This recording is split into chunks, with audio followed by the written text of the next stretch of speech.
All right, good evening, everybody. Thankful everyone's here. Tonight, we will start with 1 Kings 12, but kind of do a little, I want to say a few things about where we ended up last week. We were talking about Solomon's prayer in chapter 11 there. And that's one of the most heartfelt, earnest prayers you'll ever read. He was really concerned about the people and about their souls. And he several times there, he asked God to forgive them when they asked and when they turned to him with their whole heart. We didn't talk about what happens next, but God answers the prayer. And he tells Solomon that the temple's a holy place, that he has made it a holy place. God has. And he will keep it in his heart and mind forever. And he's going to watch over it. And then he tells him the conditions for Solomon's family to stay on the throne. They must have a pure heart and live in righteousness and obedience. And if they don't, they will be removed from the land and the temple will be destroyed. Just straightforward. And that he accepts it, Solomon accepts it, and he goes about his business. He starts building cities, and we didn't talk about the Queen of Sheba shows up, and she's heard about Solomon's wisdom, and she has some questions, and she shows up and she asks some questions, and she finds out he's for real. He's a very wise man, and everybody hears about it. He's very successful. It says the whole earth sought to hear his wisdom. But he had a problem. What was his problem? Women. We mentioned that, I believe. He loved women. Had 700 wives, 300 concubines, and they did exactly to Solomon what God said they would do. They turned him away to other gods, from the true God to other gods. He's told that he's broke the covenant. The kingdom will be torn from him.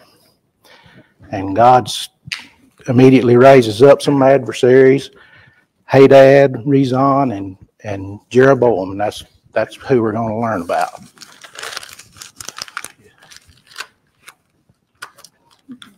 Him and Solomon's son, Rehoboam. So we'll start there in chapter 12, 1 Kings chapter 12.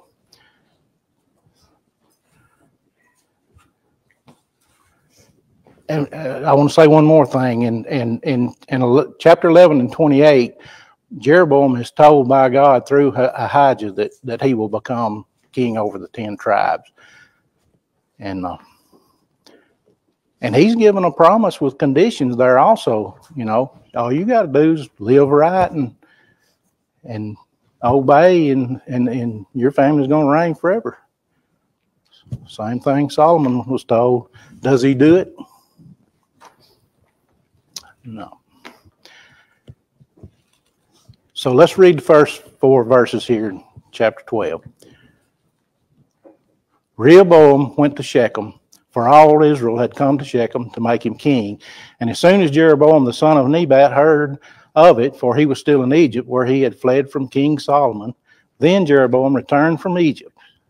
And they sent and called him, and Jeroboam and all the assembly of Israel came and said to Rehoboam, your father made our yoke heavy. Now therefore lighten the hard service of your father and his heavy yoke on us, and we will serve you. I wondered why Rehoboam didn't just stay in Jerusalem and have the people come to him. I think he already knows what's taking place. He's going to go get them, seems like, or go try to talk them into following him. But before they meet him, before the people of Israel meet Rehoboam, they call for Jeroboam, and I think there's a reason behind that. They knew he was a man of valor, and I think they trusted him. They already had kind of a relationship with him, and they thought they needed him. They may have even knew about the division's going to take place and that he's going to take over. But they're going to make a request. What's the request? Make life better for us. It's hard. We got a hard life. And you can be our king. And now we're going to read his response. Yeah. It is interesting to me that Jeroboam, it specifically mentions he's with the people. Like I said, he and the people go to Rehoboam, right? So, I don't know, the way I read it is not that he was just kind of like there with the people, kind of blending in. It's almost like he was spearheading this idea. And it makes you wonder why. Like, why is he, I guess there could be one of two reasons, right? He's either giving Rehoboam a chance, like maybe you would make me a king, you know, maybe we can wait on me becoming king. Or maybe he's like, let's get this me becoming king process going. And this is a way to make it happen, right? I know the kind of man Rehoboam is, and I know how this request is going to be taken. So it's interesting to think about, like, he's mentioned with the people. Why is he with the people? Like, why is he doing this, you know? But anyway, you want to pick up there, you said? You can, or verse 5. All right. So in verse 5, I guess we'll go down to verse 11. So starting verse 5, he said to them, go away for 3 days, then come to me again. So the people went away. Then King Rehoboam took counsel with the old men who had stood before Solomon his father while he was yet alive, saying, how do you advise me to answer these people? And they said to him, if you will be a servant to this people today and serve them and speak good words to them, when you answer them, then they will be your servants forever. But he abandoned the counsel that the old men gave him and took counsel with the young men who had grown up with him and stood before him. And he said to them, will you advise that we answer to this people who have said to me, lighten the yoke that your father put upon us? And the young men who had grown up with him said to him, thus you shall speak to this people who said to you, your father made our yoke heavy, but you lighten it for us. Thus you shall say to them, my little finger is thicker than my father's thighs. And now, whereas my father laid on you a heavy yoke, I will add to your yoke. My father disciplined you with whips, but I will discipline you with scorpions. So we'll just stop there for a second and kind of talk about what the advice was he got. So, first of all, it is interesting to me that Rehoboam sees value in getting advice, right? So he takes counsel. And who's he take counsel with first? The elderly, right? And specifically, like, what was their role? They had counseled Solomon. All right, now, here's what I want to say about that. What do we, and not wrongly, I'm not saying like we should question this, but what do we say about Solomon? He was the wisest man that ever lived. And yet, he had counselors, right? He had people who he looked to for advice. If you look at the Proverbs, there are several Proverbs that talk about surrounding yourself with counselors, right? Solomon did that. So, what do you think that says about these elders here? They were able to counsel Solomon. They know what they're talking about, right? So they're probably pretty wise themselves, right? They probably are going to be able to give good advice. So, what is their advice? Right, do what they ask, right? And, by the way, you know, the people basically laid it out. They said, hey, if you lighten our burden, we'll serve you. And then these people, like the counselor said, if you lighten their burden, they'll serve you forever, right? So they're pretty much, you know, saying what the people said, they will do, right? They've laid it out for you straightforward. Just listen to it. Now, go ahead. Yeah. Okay, so during Solomon's reign, though, the the children of Israel were very prosperous and wealth flowing. So what did they mean by that Solomon that made their yoke very heavy? What did they mean by that? Right. So, and you can jump in on this if you think I'm wrong, or if you want to add to it. But we know that Solomon, built a lot of things, right? So in Ecclesiastes, he talks a lot about the things, the monuments he had built, and I assume that's probably some of what's being talked about here. Obviously, the temple as well, right? The temple was a big project. There was going to be a lot that they had to undertake to do that. But then there's many other things he built. And when you're talking about the kind of commerce that he's running with these other nations, I imagine it's going to require a lot of manpower. And so, is there anything else you want to add to that? I think I read that he taxed them pretty heavily too. Taxed them pretty heavily. Yeah. There you go. Thank you. Yeah. He had to pay for those projects. Yeah, that's right. The kingdom wasn't supposed to be that way, though. They were supposed to be enjoy peace. Right. Solomon turned it into something else. Yeah. So, like, the kingdom's not, it's supposed to hoard these riches for themselves, right? God's going to bless them if they're obedient.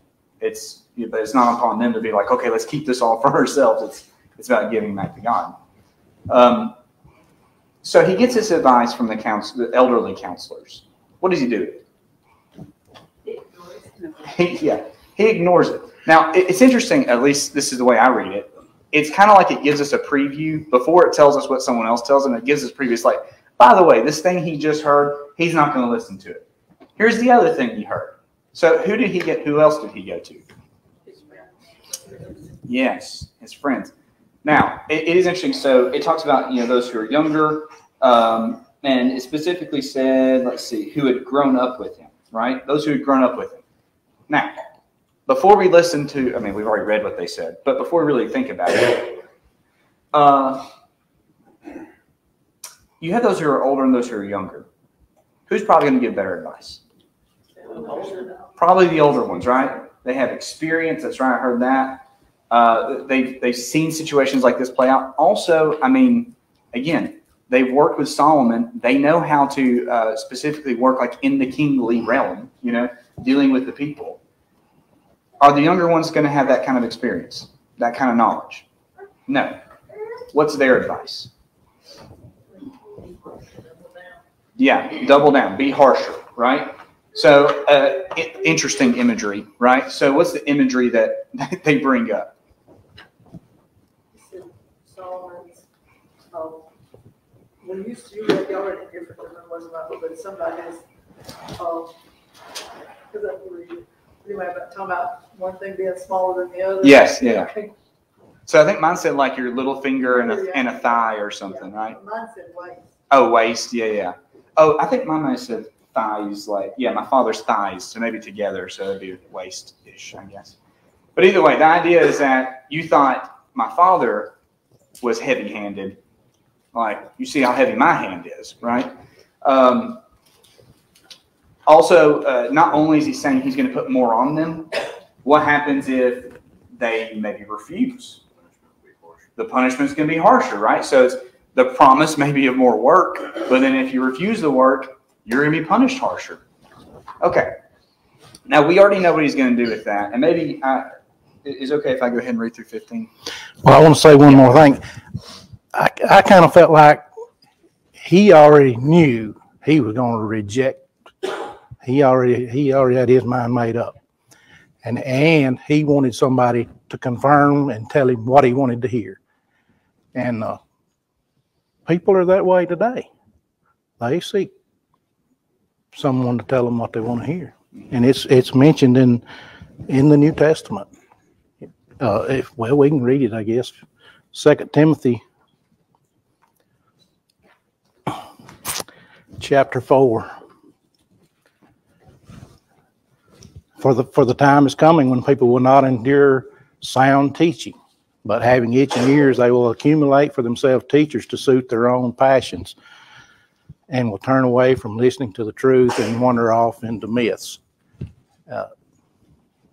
I feel like that's what he did there. He wanted to hear what he wanted to hear. And he sought somebody to tell him that. So, And maybe it's the kind of thing where this sounds better from, I guess, a new king's perspective, right? It's like, I'm going to show him how strong I am. Maybe that's why that message reached him a little bit more. Are you okay if you read 12 to 15 now? I agree with him. He said the moment he said, well, let me ask these other guys. He was looking for affirmation for what he wanted to do. Or yeah, he wanted it confirmed. Yeah. Well, it seems to me the older ones probably realized they tax these people pretty heavily, and we're living good lives. And it seems like the younger ones themselves truly thought, if we tax them less, then I'll make less, and I can spend less. And they probably thought that as well, thinking more of on the money aspect versus the burden that you're putting on the people living in this. So I feel like the older ones were more compassionate than the younger ones. They're being selfish. All right, let's go and read 12 through 15. So Jeroboam and all the people came to Rehoboam the third day, as the king said, come to me again the third day. And the king answered the people harshly, and forsaking the counsel the old men had given him, he spoke to them according to the counsel of the young men, saying, my father made your yoke heavy, but I will add to your yoke. My father disciplined you with whips, but I will discipline you with scorpions. So the king did not listen to the people, for it was a turn of affairs brought about by the Lord, that he might fulfill his word, which the Lord spoke by Ahijah the Shilonite to Jeroboam the son of Nebat. So, we kind of knew, we already knew this was coming, right? When people come, it gives them the answer that the younger counselors gave him. I'm going to make your burdens heavy. We maybe get an extra piece of information here, and it doesn't conflict with what we've already had. Maybe we get an extra piece of information here about why this is happening, right? We've already talked about this may be happening because, it doesn't fit with what he wants to do, right? He has itching ears. It didn't fit with what he wanted to do. He wanted to do what the younger ones wanted to do. What else does this accomplish? That's right. And specifically prophesy that what's going to happen. Yeah, this kingdom's going to be torn in two, right? And who's like the majority of the kingdom going to go to? Jeroboam. Yeah, Jeroboam, right? So majority of the kingdom is going to go to Jeroboam. So this is maybe a sequence of events where I don't think it means that Rehoboam doesn't have free will, right? He can't do anything except say this kind of thing. But I think it's a sequence of events that was put in place by the Lord in order to accomplish his outcome, and it's so that he can fulfill his promise to Jeroboam. If you don't mind, I'm going to say maybe one more thing, maybe two more things, if I can think of another one. So, first, it's really interesting to me when you read Proverbs how Solomon addresses the Proverbs. So who does he specifically say his Proverbs are for? For his son, right? And specifically, if you're reading, it's a son who's going to be king. Well, who is that? Rehoboam, right? It's Rehoboam. And the things that he talks about, ends up being Rehoboam, I should say. But the things he ends up talking about are things like treat the people well. Listen to your counselors. He says a lot of those things as well. But those are some things he talks about. And here Rehoboam, right off the bat, is not taking his advice. How do you think that's probably going to work out? Probably not good, right? We haven't seen it yet, but probably not good. And so that's probably something to keep in mind when we're reading the Scripture, reading things that are inspired by God. When he gives us advice, if we just say, nope, I'm going to do what I want to do, it's probably not going to work out. I'll read one of the Proverbs you're talking about right here. Proverbs 4, 1 through 5. Hear, O sons, a father's instruction, and be attentive, that you may gain insight. For I give you good precepts. Do not forsake my teaching.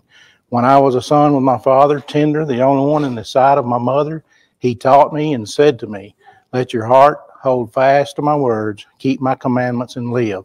Get wisdom, get insight. Do not forget, and do not turn away from the words of my mouth. He didn't listen to that, did he? He wasn't being very wise right here.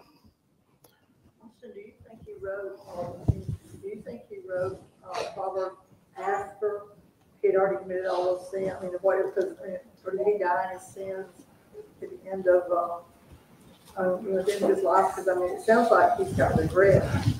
I mean, like he's realizing what he did wrong. Talk about Solomon when he's writing the Proverbs. Yeah, so Proverbs and Ecclesiastes both kind of have that idea, right? Of Solomon's maybe reflecting and saying, here's some things I did, or things I learned, right? Some things I did wrong. And you need to learn from that, right? Don't make my mistakes. No. That's the thing that makes me hope that he repented. Mm-hmm. A lot of times when I'm reading and studying, I think of common sayings that we hear. And I mentioned that just then. There's no saying like father, like son. That's not true here, is it? Or maybe the apple doesn't fall far from the tree. Have you heard that? Well, this apple, it fell way out there, didn't it? And there may be, we may see this toward the end, but there may be ways in which Rehoboam is like Solomon, but not here, right? I mean, he makes really bad mistakes here. But we'll talk about the other when we get there. Okay, let's read 16 through 24. And when all Israel saw that the king did not listen to them, the people answered the king, "What portion do we have in David? We have no inheritance in the son of Jesse. To your tents, O Israel. Look now to your own house, David." So Israel went to their tents. But Rehoboam reigned over the people of Israel who lived in the cities of Judah. Then King Rehoboam sent Adoram, who was taskmaster over the forced labor, and all Israel stoned him to death with stones. And King Rehoboam hurried to mount his chariot and flee to Jerusalem. So Israel has been in rebellion against the house of David to this day. And when all Israel heard that Jeroboam had returned, they sent and called him to the assembly and made him king over all Israel. There was none that followed the house of David but the tribe of Judah alone. When Rehoboam came to Jerusalem, he assembled all the house of Judah and the tribe of Benjamin, 180,000 chosen warriors, to fight against the house of Israel, to restore the kingdom to Rehoboam, the son of Solomon. But the word of God came to Shimei, the man of God, "Say to Rehoboam, the son of Solomon, king of Judah, and to all the house of Judah and Benjamin, and to the rest of the people, thus says the Lord, you shall not go up or fight against your relatives and the people of Israel. Every man return to his home, for this thing is from me." So they listened to the word of the Lord and went home again, according to the word of the Lord. The Israelites, they're just not going to have any part of Rehoboam being their king. They just basically told him right there, "We're going to be our own nation. You just go back to Jerusalem and rule your nation and just leave us alone." He sends a man there to, I don't know, is he going to go force them to work harder and collect the taxes? But they wouldn't.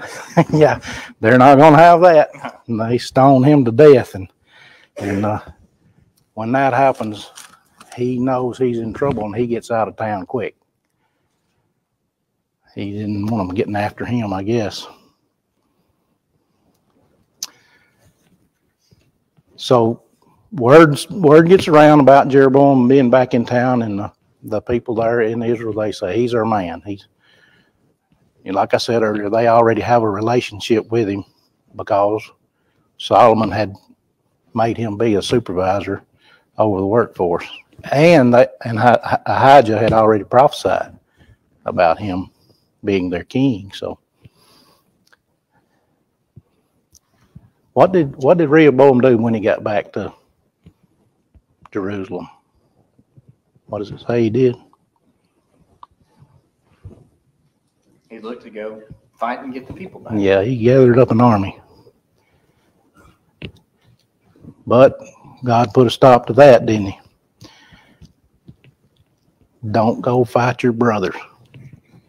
That's not good. They understood that God had a purpose behind what was happening. And so they followed that. Do you think Rehoboam was kind of like Pharaoh? He just didn't want to give up his power so quickly, did he?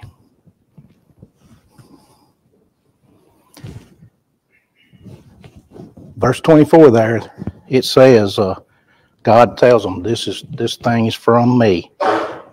How so? How was that event from God?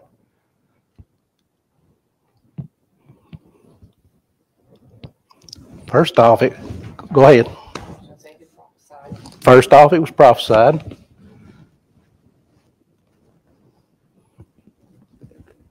And what else was going on there? Do you think God was administering punishment for sin and folly that was taking place, about to take place? But in it all, it shows God's great wisdom. And it shows that he will be glorified. And I have a note written here.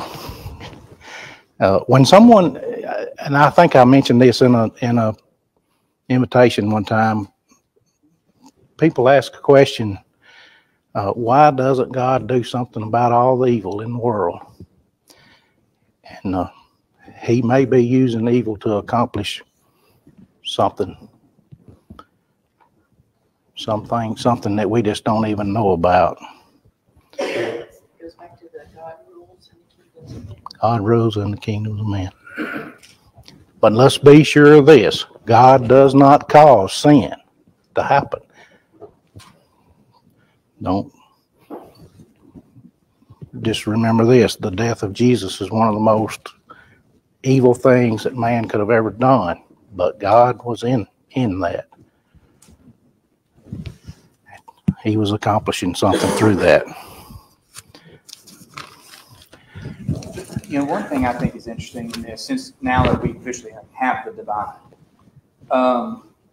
it is very interesting to me because, so in the last quarter, Collier and I were teaching about how David unites the people, right? So Saul's king, when Saul dies, the kingdom is divided, right? And it's basically divided along these lines at that point. David's king over Judah, you have Ishbosheth over Israel. And what's interesting is that what David doesn't try to do is he doesn't try to force it, right? He doesn't say, like, I'm just going to, wipe you all out. I'm going to take you out now. I mean, there are battles that happen, but it seems to me that a lot of this is instigated by possibly like Abner. And then what we see is that whenever there's an option for peace, a peaceful union, he wants to take that, right? David wants to take the peaceful union. And what ends up unifying the people is the fact that David wasn't trying to take them by force. The fact that when Abner dies, he mourns that. And the people see that. And they're like, oh, okay. He wants there to be unity in this land. It's interesting here that what divides the people is that Rehoboam's trying to take it by force. And he says, like, I'm going to do this. This is my will. This is what's going to happen. Where David was willing to say, God's will is going to be done. And he wanted well, God talks here about not fighting your brothers. David didn't want to fight his brothers. The Rehoboam here I don't think he has the same attitude that David had. I think he's more than willing to, say, like, you're underneath me and you're going to get what you get. Yeah, he liked the idea of being a tyrant. Yeah. And that caused division. When I read over this, I thought politics started early. Yeah. You have these, you maybe have a little bit of unification, but then they fall back to party lines, don't they? Along about right here is where a couple events takes place in 2 Chronicles, and if you want to pick up there. Yeah, we're just going to jump over to 2 Chronicles really quick, account of this. And so really I think we're going to be looking in chapter 11 about verse 5. So a lot of this is going to be, Timmy and I were talking about like word for word, basically. There may be a place here and there where, it says something slightly different, or I think the Adoram is Hadaram. Yeah. in 2 Chronicles. So, I mean, same kind of guy. Now, in verse 5 it says, Rehoboam lived in Jerusalem. He built cities for defense in Judah. He built Bethlehem, Edom, Tekoa, Bethzur, Soko, Adullam, Gath, Mareshah, Ziph, Adoram, Lachish, Azekah, Zorah, I'm going to say Ajalon, and Hebron, fortified cities that are in Judah and in Benjamin. He made the fortresses strong and put commanders in them and stores of food, oil, and wine. And he put shields and spears in all the cities and made them very strong. So he held Judah and Benjamin. So what you see here is that you have Rehoboam. He's making his kingdom, Judah and Benjamin. He's making them secure, right? He's like, I'm going to fortify us. I'm going to make sure that we're strong. I'm going to take care of us. And I don't think that's necessarily a bad thing. In fact, later on, we're going to see that where that may have been like, a prudent thing to do. But you see that I think he's basically taking measures just in case something happens with the other half. Like, he knows he's not allowed to attack Israel. But I think maybe he could be a little concerned that Israel may come and attack him because they don't have good feelings toward him either.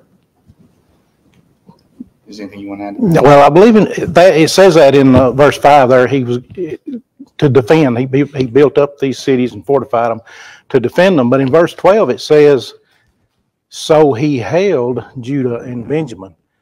It was kind of like a control thing. He built up those cities and put people in place to kind of be in control. Mm-hmm. Of what he could be in control of. Yeah, of what he could be.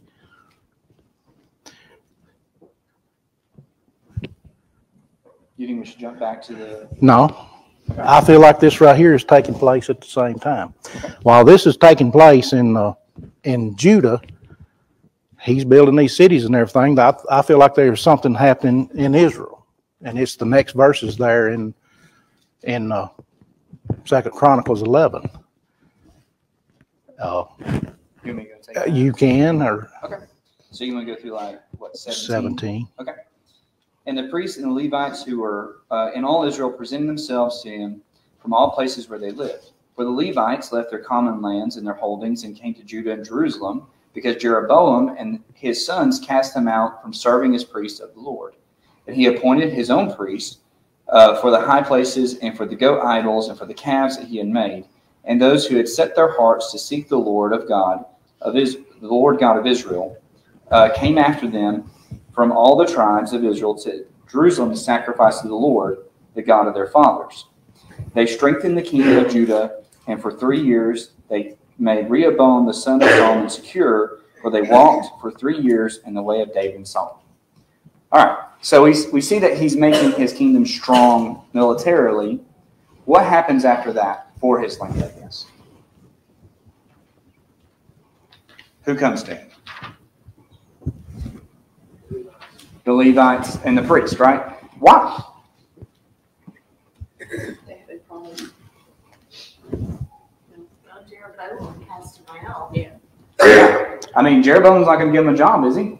He's made priests out of his own, like out of the other people. And we'll talk more about that, I'm assuming, in a little bit about how Jeroboam handles all that. But they don't have a job with Jeroboam. So they got to come back to Judah. They're going to work with the temple. They're going to work with, the things that go with the people that are there. Now, what effect does this have on Judah and Benjamin? Strengthens them, right? So it talks about made them strong. Now, what type of strong are we talking about here? Are we talking about like the same type of strong that we were talking about in verse 12, where it talks about he made his city strong? That same type of strong? Spirit. Right, spiritually strong. Good. So he's made his cities physically strong, right? Militarily strong. Now his land is spiritually strong. For how long? 3 years. Which obviously begs what question? It will happen after 3 years. We're not talking about that right now. But that is the question, right? The question is like, why does it say 3 years? So, like I said, we'll discuss that later. The being spiritually strong was none of Rehoboam's doing, though. Right. It was the people's doing. The priests and Levites and the righteous people that left their homes to move there. That's a really good point. Because it's that they set their hearts to seek God. Mhm. And so it was. So, no, I'm not going to bring it up yet because we're not doing it tonight. I'm trying to remember it for next time. I'm glad you brought that up though, because they had set their hearts to seek the Lord. That's good.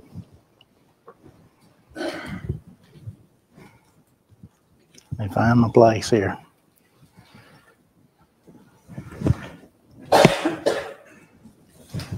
So here's what's taking place. Go back to 1 Kings now. Let's read 25 through the end there. Then Jeroboam built Shechem in the hill country of Ephraim and lived there. And he went out from there and built Penuel. And Jeroboam said in his heart, now the kingdom will turn back to the house of David. If this people go up to offer sacrifices in the temple of the Lord at Jerusalem, then the heart of this people will turn again to their Lord, to Rehoboam, king of Judah, and they will kill me and return to Rehoboam, king of Judah. So he sees them leaving, and he's getting scared. So the king took counsel. Here we go again. And made 2 calves of gold. And he said to the people, you have gone up to Jerusalem long enough. Behold your gods, O Israel, who brought you up out of the land of Egypt. And he set one in Bethel, and the other he put in Dan. Then this thing became sin for the people when as far as... Let me start over. Then this thing became a sin for the people when as far as Dan to be before one. He also made temples on high places and appointed priests from among all the people who were not of the Levites. And Jeroboam appointed a feast on the 15th day of the 8th month, like a feast that was in Judah, and he offered sacrifices on the altar. So he did in Bethel, sacrificing to the calves that he made, and he placed in Bethel the priests of the high places that he had made. He went up to the altar that he had made in Bethel on the 15th day of the 8th month, in the month that he had devised from his own heart. And he instituted a feast for the people of Israel and went up to the altar to make offerings. Like I said, he's thinking about his kingship, and he's afraid. What's he afraid of? Everybody's going to leave. They're going to defect. They're going to just go and let Rehoboam be their king. And like I said, Rehoboam really doesn't have anything to do with it anyway, but he's scared of that. What is he doing there?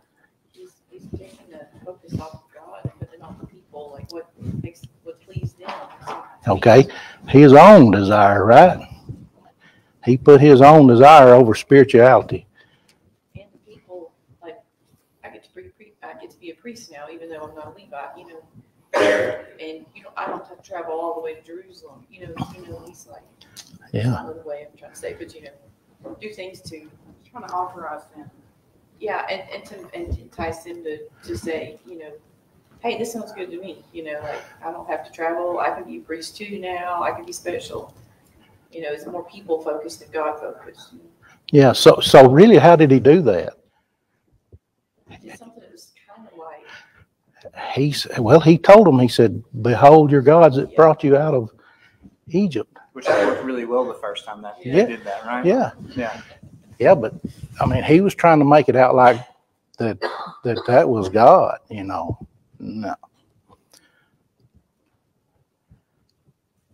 But he kept some similar things to what they were familiar with. So maybe that kind of, they would accept it more. Yeah. Like the feast. Right. Yeah. Well, he made those golden calves. Something grand. The temple was grand, wasn't it?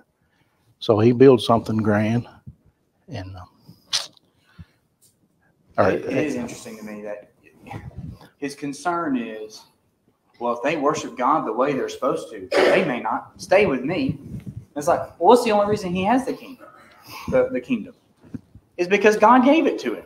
And now he's worried that people are going to worship God in the way they're supposed to. Which, by the way, I'm just going to reference this really quick. If you want to turn back to chapter 11, verse 38. This is God talking to Jeroboam, and he says, if you will listen to all that I command you and will walk in my ways and will do what is right in my eyes by keeping my statutes and my commandments as David, my servant, did, I will be with you and build you a sure house as I built for David, and I will give Israel to you. So, is he doing that? So how do you imagine that's going to work out? Probably not well, right? I mean, so the very one who gave him the kingdom and said, look, make sure to follow me. One of the first things he does is he says, I got to make sure I can keep this by my own power. And like you said, what he does is he maybe offers something similar, but it's not the same, right? It's not the same. And that's a big difference, right? You may think it's only small differences like this. At the same time, we may be offering the same type of sacrifices. We still have priests. Yeah, but you've changed the most essential thing, and that's you're not listening to God. That's the most essential thing, and he's not doing that anymore. He decided he wants to do what he wants to do. Like we talked about in verse 33, he devised it from his own heart. It's not from God; it's from his own heart, and that's what's gonna mess him up. Anything else you want to say about that? What was the difference in the festival that he set up and the festival that takes place in Jerusalem? The sacrifice of the calves, instead of God, and it was a different time. It says that the 15th day in the 8th month, in the month that he had devised from his own heart. The festival in Jerusalem was the 15th day of the 7th month. So that changed there. I don't know how they accepted that. How do you accept that when you already know? I mean, same way I guess you accept the golden calves. Well, like I said, he made them believe that was God, I think.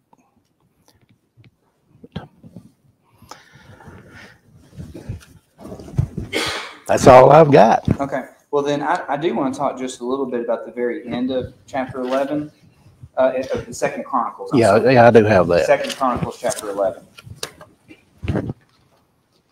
So from 18 to 23, I'm probably not going to say much about a lot of this, other than it talks about Rehoboam's family, who he takes his wives, children, things like that. What I really want to focus on is probably verses 22 and 23.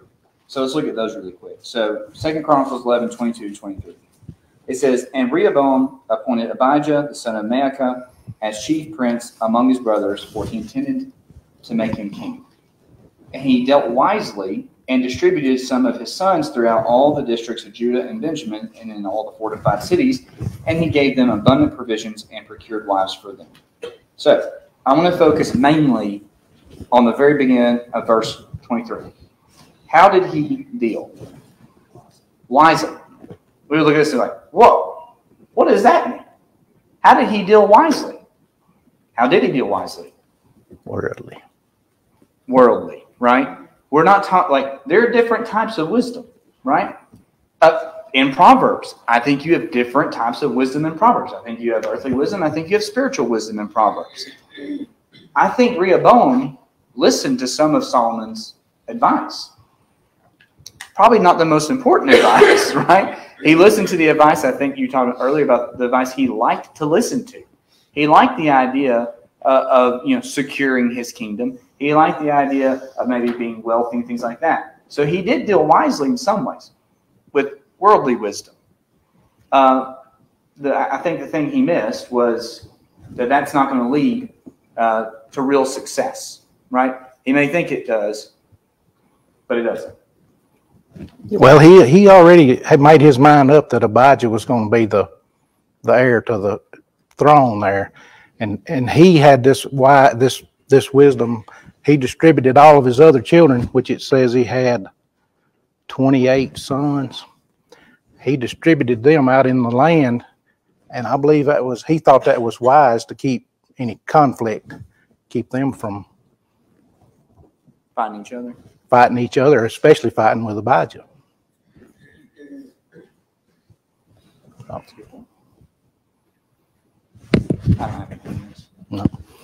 No. Rehoboam reigned 17 years in Judah, and Jeroboam reigned 22 years in Israel. Thanks for watching. If you found this video to be beneficial, please follow us on Facebook or subscribe to our YouTube channel. Feel free to share it with others that you feel like may benefit from it.